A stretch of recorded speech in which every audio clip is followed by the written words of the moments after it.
The sea did not warn them. It simply opened and released something meant to kill.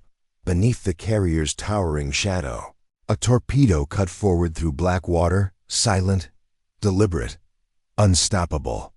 Above it stood a floating empire of steel that had been promised immunity, layers of defense, rings of protection, eyes everywhere. That was the guarantee. That was the story told to the world. But stories do not stop weapons. This ship was built to project power, not to question its own survival. Sailors slept believing no enemy could ever reach this close without being erased first. Command briefings spoke of dominance, of control, of superiority so complete that threat became theory. Yet something had slipped inside the theory. Something had crossed the invisible line that was never supposed to be crossed.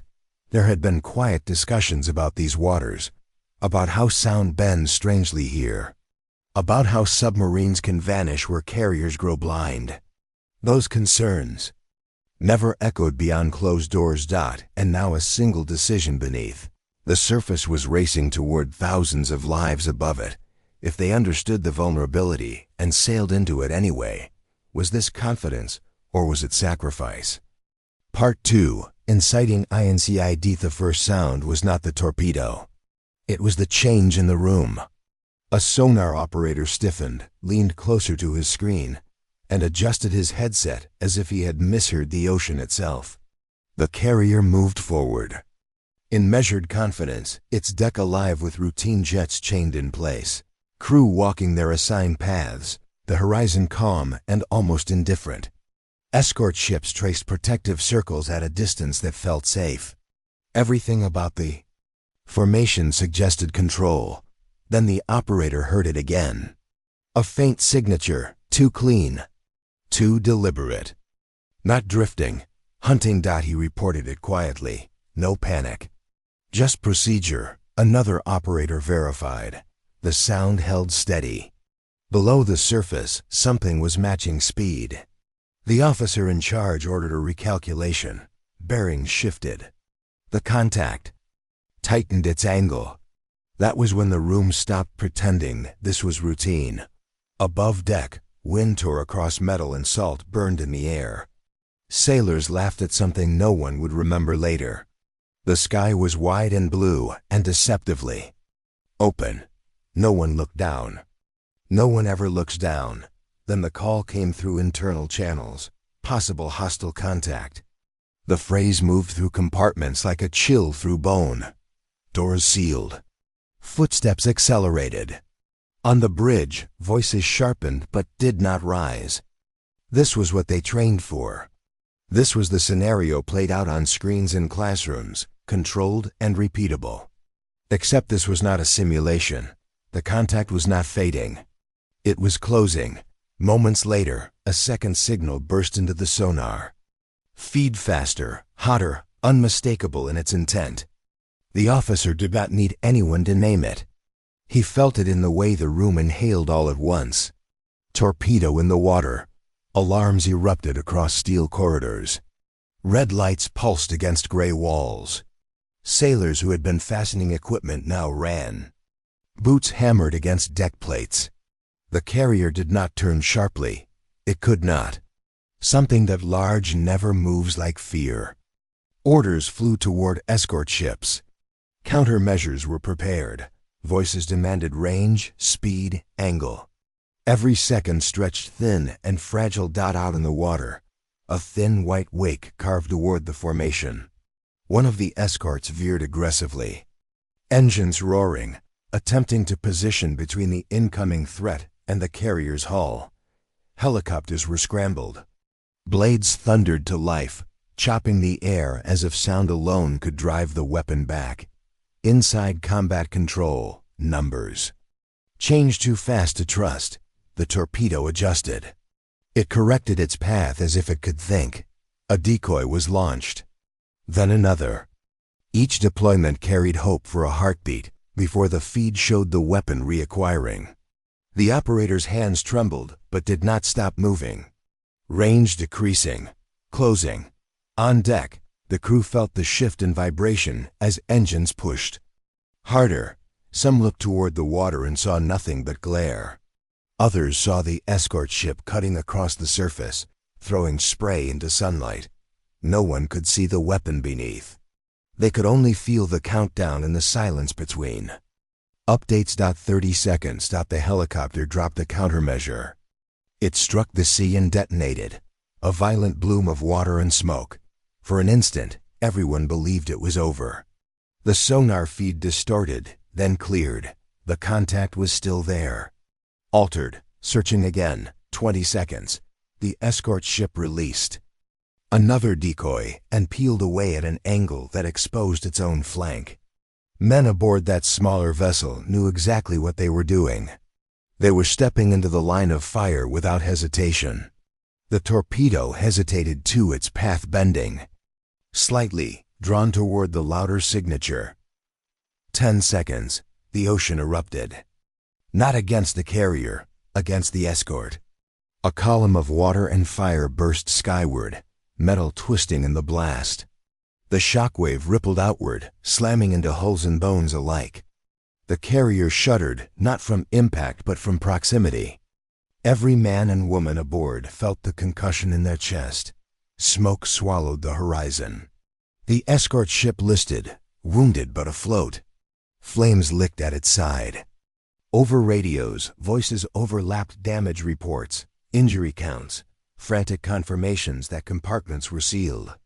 Helicopters banked toward the stricken vessel. Fire crews raced across tilted decks. And beneath it all, the original contact silent now began to withdraw. The submarine had fired. The submarine had proven it could reach the heart of the formation. It had not sunk the carrier. It had not needed to dot in the combat center. No one spoke for several long seconds. They stared at the screens where the torpedoes. Track still glowed like a scar. This was not supposed to happen. The defensive ring was not supposed to be pierced. The carrier was not supposed to feel the breath of a weapon that close. On the damaged escort, sailors dragged the injured away from smoke and twisted metal. One young seaman, barely 20, kept asking if the carrier was hit. He did not ask about his own burns. He asked about the symbol they were meant to protect. Above them all, the carrier continued forward, massive and outwardly unbroken. Jets still chained to deck, flags still snapping in the wind. To the distant eye, it looked untouched. But something had changed. The myth of untouchability had cracked in the minds of every person who had heard that sonar tone and felt that blast. This was not a drill, not a rumor, not a theory whispered in training halls. This was a weapon launched in real water against real ships carrying real people. And it had come close enough to taste steel. The formation tightened. The ocean returned to its wide indifference. Smoke thinned into the sky. Official channels would later describe the event in controlled language: contained, managed, resolved. But in that moment, as the damaged escort struggled beside its giant charge, everyone aboard the carrier understood something that could not be written into a report. The shield had been touched. And once a shield is touched, it can be touched again. For decades, the aircraft carrier was presented as a moving continent, not a ship, but a statement. A promise carved in steel that wherever it sailed, control followed. It carried its own air force, its own city, its own gravity. When it entered a region, maps seemed to redraw themselves around it. That was the official story told in briefings, in press conferences, in recruitment videos. The carrier did not merely defend itself. It dominated. The formation around it was described as impenetrable. Destroyers scanning the depths, cruisers watching the horizon, aircraft circling above like sentries in the sky, every layer overlapping the next. If one system failed, another would respond. If one eye blinked, another remained open. The message was simple and repeated until it felt like law. Nothing reaches the carrier. Nothing survives trying. Young sailors were taught to trust that structure without hesitation. Training simulations reinforced it. Threats appeared on screens and were neutralized with clinical precision. Submarines were detected early. Torpedoes were intercepted far from the hull. Every scenario ended the same way: controlled, contained, victorious. The repetition built certainty. Certainty built pride. Pride built belief. The public absorbed that belief as fact. News footage showed carriers cutting through blue water beneath clear skies. Analysts spoke of unmatched capability. Adversaries were described as cautious, aware of consequences. The carrier group was a floating argument that power, when organized correctly, becomes untouchable. But expectation is a fragile shield when reality does not cooperate. The waters where this incident unfolded were not the open oceans used in promotional footage. They were tighter, louder, unpredictable. Sound behaved differently here. The seafloor rose and fell in uneven patterns. Traffic, civilian and military, crowded shipping lanes. The environment was complex, complicated, less forgiving. Still, the narrative did not change. The carrier sailed with the same posture of supremacy. Official doctrine insisted that layered defense accounted for everything. Detection first, interception second, neutralization third. It was a sequence drilled into muscle memory. The idea that a hostile submarine could close distance undetected long enough to fire was treated as unlikely at best. The idea that a torpedo could reach the inner ring was almost theoretical. Yet, what unfolded in those seconds told a different story. The torpedo did not appear at the outer edge of the screen, with comfortable warning time. It did not give the formation the luxury of distance. It emerged from within a margin that felt uncomfortably close. The defensive ring responded, yes, but it responded under pressure, compressing decisions into breaths instead of minutes. That was never how it was shown in simulations. In classrooms, intercepts happened smoothly. In reality, the escort ship had to throw itself into danger to redirect the threat. In briefings, countermeasures worked with predictable efficiency. In the water, the torpedo corrected its course, adapting, persisting. In official language, the carrier remained secure. In lived experience, every sailor felt how thin that security had suddenly become. Expectation promised early detection. Reality delivered late recognition. Expectation promised distance. Reality delivered proximity. Expectation promised control. Reality delivered chaos contained only by sacrifice. The contrast was not subtle, it was violent. A formation built to Project Confidence had been forced into reactive survival. The escort ship's damage was not catastrophic in the strategic sense, but it was symbolic in a way that statistics could never capture. The outer layer had been pierced deeply enough to draw blood. Command statements afterward would emphasize readiness. They would highlight the successful protection of the carrier itself. They would point to the professionalism of the crew and the resilience of the fleet. All of that was true.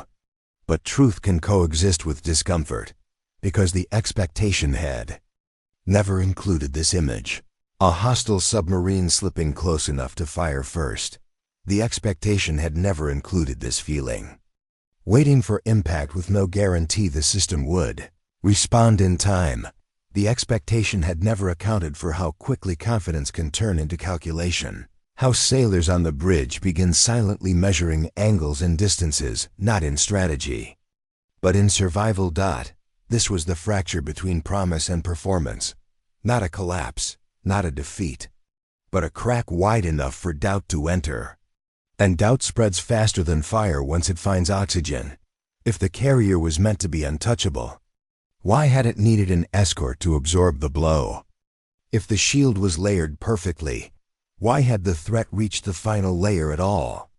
No one in uniform would say those questions aloud. Pride and discipline do not allow it easily. But in quiet moments after the smoke cleared, they lingered. In the minds of those who had watched that torpedo track close in, the official story remained intact. The carrier sailed on. Jets would launch again. Exercises would continue. Public confidence would not waver, yet beneath the polished narrative, something fundamental had shifted. The difference between what was promised and what was experienced could not be unseen. The myth had not shattered, but it had been touched by reality, and once reality touches a myth, it never fully lets go. At first, it was described as an isolated incident, a tense encounter, a single aggressive move in crowded waters. Nothing more. But beneath the surface of official language, similar moments had already begun to stack quietly against each other. Like warnings no one wanted to line up side by side. Years earlier, during a major naval exercise, a diesel-electric submarine had slipped through a carrier group's defenses without being detected until it was already within simulated firing range. The exercise controllers reset the scenario and ran it again. The submarine did it again. The report that followed praised the professionalism of the crews, emphasized the learning opportunity, and quietly noted how easily the inner ring had been approached. It was training, they said, controlled, useful, but the lesson lingered. Under certain conditions, the shield-thinned dot in another operation, a foreign submarine surfaced unexpectedly within visual distance of a carrier after trailing it undetected. For days, no torpedo, no explosion. Just the unsettling proof of proximity.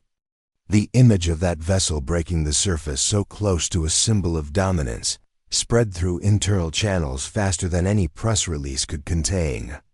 Officially, it was framed as part of routine shadowing between rival navies. Unofficially, it was something else, a reminder that silence underwater favors the patient hunter. Then there were the exercises in narrow straits and congested sea lanes. Again and again, sonar teams reported difficulty distinguishing threats from background noise. Contacts blurred. Civilian traffic cluttered screens. Simulated torpedoes reached engagement range more often than anyone preferred to admit. Each time, adjustments were recommended. Each time, confidence in layered defense was reaffirmed.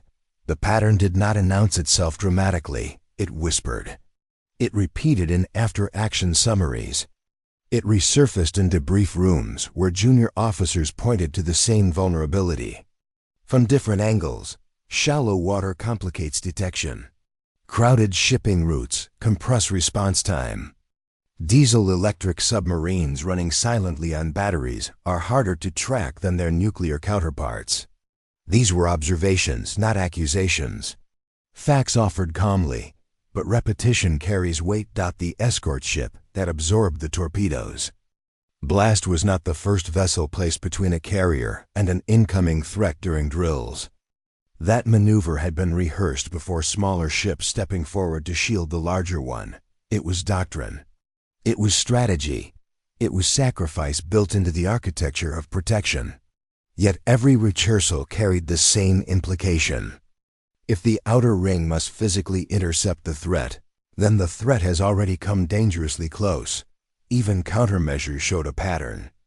In simulation, torpedoes did not always follow decoys as predictably as theory suggested. Some reacquired, some adapted. Each instance was documented, each was studied. Improvements were promised. And still, during real operations, seconds often felt too short and distances too tight. That no single event shattered faith, but together they formed a quiet rhythm. Submarine approaches, late detections, simulated kills, uncomfortable proximity, different oceans, different crews. Same story. When the Iranian submarine fired, it did not invent a new vulnerability. It stepped into one that had already revealed itself in fragments across years of maneuvers and near misses. The difference this time was consequence. The explosion against the escort ship transformed what had been theoretical into visceral. Sailors talk. They compare deployments. They trade stories across mess decks and in maintenance bays. Patterns emerge not just in official documents, but in lived memory. We lost them in the clutter. They got closer than we expected. It was supposed to be caught earlier. These phrases echo quietly, building an understanding that never quite makes it into headlines, and that is how systemic problems often survive. By appearing manageable in isolation, one incident becomes a lesson. 2 become coincidence. 3 become routine. By the time the torpedo detonated beside the escort, the pattern was already written. It had been rehearsed in exercises, hinted at in reports, demonstrated in shadow encounters. The formations. Reaction was professional and swift. The carrier survived untouched. But the deeper truth was harder to ignore. The vulnerability was not new. It was familiar. The ocean had exposed it before. The ocean had exposed it again. And unless something changed, the ocean would expose it once more. Long before the explosion beside the escort ship, concerns had already been written down, not shouted, not leaked, written, filed, circulated in language careful enough to avoid alarm, but clear enough to understand. Reports from exercises noted how diesel-electric submarines operating in confined waters achieved firing position more often than doctrine preferred. Briefings highlighted how reaction windows compressed in crowded sea lanes. Memos suggested additional adjustments, revised. Patrol patterns, more conservative spacing. None of it dramatic. All of it specific. Test evaluations questioned assumptions about detection reliability in shallow environments. Analysts observed that background noise could mask approach signatures until they were uncomfortably close. Some recommended expanded training focused specifically on littoral operations. Others proposed re-evaluating how carrier groups positioned themselves in narrow waterways. The tone was professional, respectful, but beneath the professionalism was unease. These warnings did not accuse anyone of negligence. They did not predict a specific explosion beside a specific escort ship. They simply described a vulnerability that appeared again and again under similar conditions. The pattern was visible to those willing to connect it, yet the larger narrative never shifted. Public messaging continued to emphasize dominance. Official statements reaffirmed layered protection as comprehensive and proven. Adjustments were incremental, not transformative. The risk was acknowledged internally, but not elevated externally. There was no dramatic overhaul, no urgent pause in operations. The fleet sailed as it always had. Within internal discussions, some officers pressed harder than others. They argued that proximity incidents were not anomalies, but indicators. They warned that confidence, if left unchallenged, could become complacency. Their words were recorded in meeting minutes and summarized in assessments. Then the fleet schedule resumed. Deployments continued. Presence was maintained. No villain stood up and declared the warnings irrelevant. No single decision erased caution with arrogance. Instead, the system absorbed the concerns and moved forward. Strategic necessity, regional pressure, the importance of visible strength. Each factor weighed against the discomfort of acknowledging weakness. Silence can be louder than denial. When the Iranian submarine fired, the shock was real, but it was not unforeseeable. The environment had already been identified as complex. The threat profile had already been studied. The possibility of close approach had already been demonstrated. What changed was not awareness. What changed was consequence. After the blast, the earlier documents felt heavier. Phrases that once read as routine now carried weight. Reduced detection margin, compressed response time, increased vulnerability in littoral zones. They no longer sounded theoretical. They sounded prophetic. The system had not ignored the warnings completely. It had cataloged them. It had acknowledged them in measured tones, but it had also chosen continuity over disruption, presence over pause, confidence over recalibrate,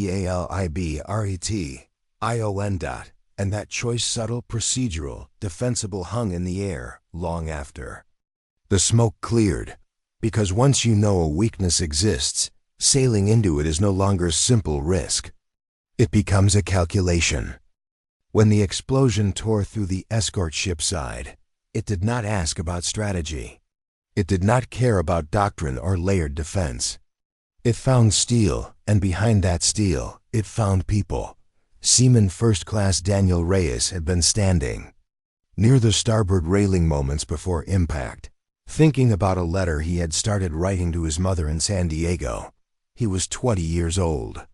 He had never seen combat, only drills that ended with controlled announcements and simulated smoke. When the blast hit, it threw him hard against a bulkhead. For a few stunned seconds, he heard nothing but a high ringing tone, as if the world had narrowed to a single note. When his hearing returned, it came with screaming. Petty Officer Marcus Halle was below deck in engineering, monitoring systems that had functioned flawlessly for months. He felt the shockwave through his boots before. Alarms reached his ears. The lights flickered. A pipe ruptured. Steam filled the compartment with a suffocating hiss. Training took over.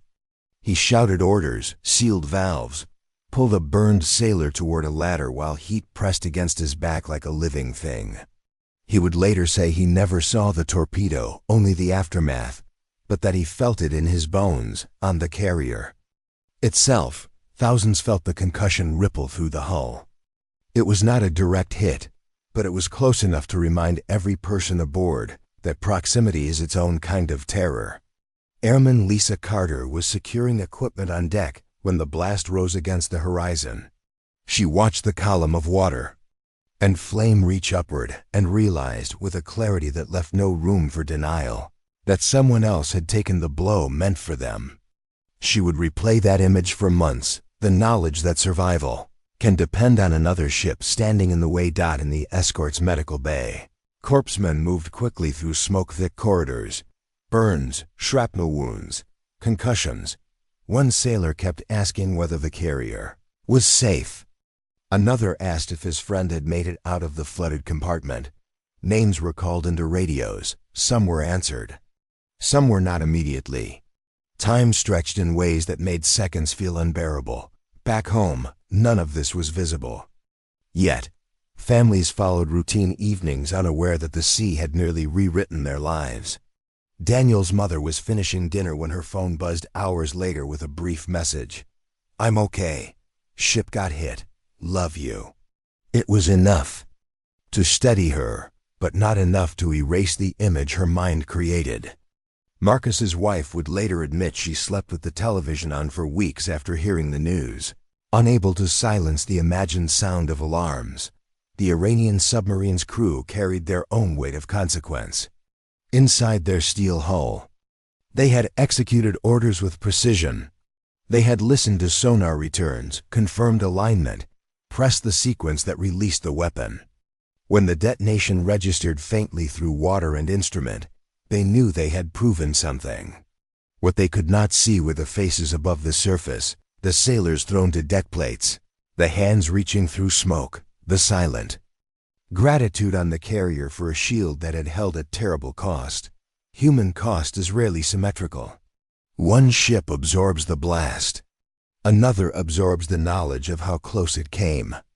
Both carry it forward. Daniel would recover from his injuries, but he would never again stand watch without remembering the moment sound disappeared. Marcus would return to duty, but he would measure every vibration differently, aware of how quickly routine can become rupture. Lisa would continue securing aircraft on deck, yet every distant splash would draw her eyes to the horizon a little faster than before. The escort ship would be repaired. Steel can be cut away and replaced. Paint can cover scars. Official reports would summarize damage and commend bravery. But there is no workshop for the quiet recalculations that happen inside a sailor's mind after survival brushes that close. They enlisted to serve, to protect, to stand between danger and something larger than themselves. They understood risk. In abstract terms, what they confronted that day was risk made personal, measured in burns, in fractured ribs, in the sound of a friend's voice over a radio, asking for confirmation that never comes quickly enough. The torpedo did not sink the carrier. Strategically, the fleet endured. But for those who felt the blast, endurance is not the same as innocence. Something was taken that cannot be logged in maintenance records. The unshaken belief that the shield will always hold before sacrifice is required.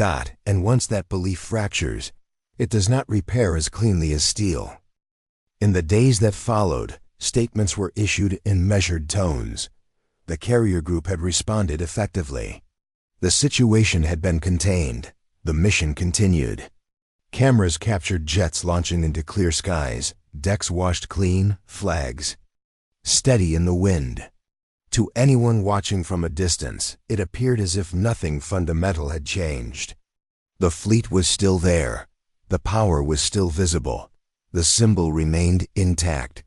But symbols can survive even when certainty does not. Below the surface, somewhere beyond the reach of helicopters and escort screens, the submarine that had fired slipped back into silence. It carried with it a quiet message. The distance between dominance and vulnerability is narrower than it looks from above. No official broadcast could erase the fact that a hostile weapon had entered the inner ring. No polished phrasing could undo the memory of how close the carrier had come to feeling impact instead of concussion. Inside command room's assessments were written. Language was chosen carefully. Lessons were cataloged. Adjustments were considered. Yet none of those documents could fully answer the question that now lingered in every sailor who had heard the alarm. If it happened once under watchful eyes, what else has come close without the world ever knowing? Presence at sea continued. It had to. Withdrawal would speak too loudly. So the carriers sailed, escorted by ships that understood their role more intimately than ever. The formation looked the same from the horizon, layered, disciplined, confident. But beneath that posture was a new awareness, quiet and unspoken. Because the ocean does not remember press releases. It remembers patterns. It remembers how sound bends and how silence hides. It remembers that even the largest hull casts a shadow, and shadows can conceal more than pride anticipates. No one can say with certainty how many similar approaches were detected early and turned away before reaching firing range. No one can say how many were not. The public sees only what breaks the surface. The deeper exchanges remain buried in classified pages and fading sonar echoes. The escort ship that took the blast will sail again. The carrier will continue projecting strength into contested waters. The crews will rotate. New sailors will step aboard believing in layered protection, in drilled responses, in the promise that nothing reaches the heart of the formation. They will inherit the same confidence that has defined naval power for generations. But somewhere in that inheritance is a memory not easily erased, the memory of a torpedo cutting through dark water, of seconds shrinking, of an explosion close enough to feel. And if confidence can be pierced once without the world fully understanding how close it came, how many other moments have passed beneath the surface, unseen, unspoken, waiting for the day they do not miss.